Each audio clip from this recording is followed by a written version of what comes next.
Ibu Grace kan dari kecil sekolah di luar negeri ya. Terus Ibu kembali ke Indonesia. Ibu mau berbisnis disuruh orang tua, ya oke lah.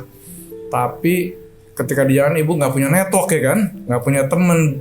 Bagaimana bisa membangun network di Indonesia untuk berbisnis kan? Nah Ibu tapi sudah mulai dengan boutique office ya. Benar. Nah ceritakan sedikit nih Bu pengalaman Ibu sehingga Ibu tertarik dengan bisnis networking yang franchise terbesar dari Amerika ya. Pengalaman saya waktu saya dari kecil umur 11 saya sudah di luar negeri.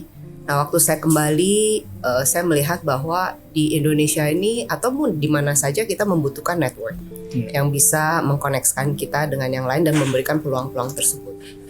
Jadi saya mulai dengan bisnis keluarga ya. Nah lalu pelan-pelan saya build network tersebut. Dan itu akan makan waktu cukup lama Pak. Dan bagaimana waktu kita kembali cara ritme bekerja juga berbeda ya. Juga secara culture juga ada culture shock ya, mungkin waktu itu saat bahasa juga penyampaiannya juga belum secara yang sangat tepat gitu ya untuk building that relationship. Tapi saya paham bahwa di dalam baik di dalam personal life maupun dalam bisnis suatu network itu adalah suatu hal yang sangat-sangat berharga. Nah lanjut waktu suatu hari saya memutuskan untuk membangun boutique office dan tadi Pak Ismet bilang itu adalah virtual office, service office ya di 2 center kami di Jakarta. Saat itu juga saya menemukan bahwa kebutuhan yang saat itu mirip dengan kondisi saya. Jadi banyak saat di tahun 2012 itu banyak anak-anak yang sekolah dari luar, mereka pulang, mereka mau start up bisnis, tapi mereka hanya membutuhkan ruangan yang kecil tapi dengan professional services. Nah dari sana saya mengidentifikasi bahwa ada kebutuhan seperti itu.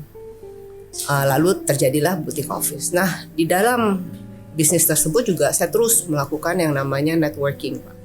Tapi again networking yang tidak terstruktur akan sangat sulit untuk kita selalu maintain ya Pak ya. Betul. Dan bagaimana di Indonesia sendiri kita bahkan juga selalu mengikuti proses suatu trust yang menurut saya juga sangat-sangat mahal. Mungkin Pak Ismet saat ini juga memiliki kontak yang begitu banyak yang trustable juga dan juga sangat building really good relationship.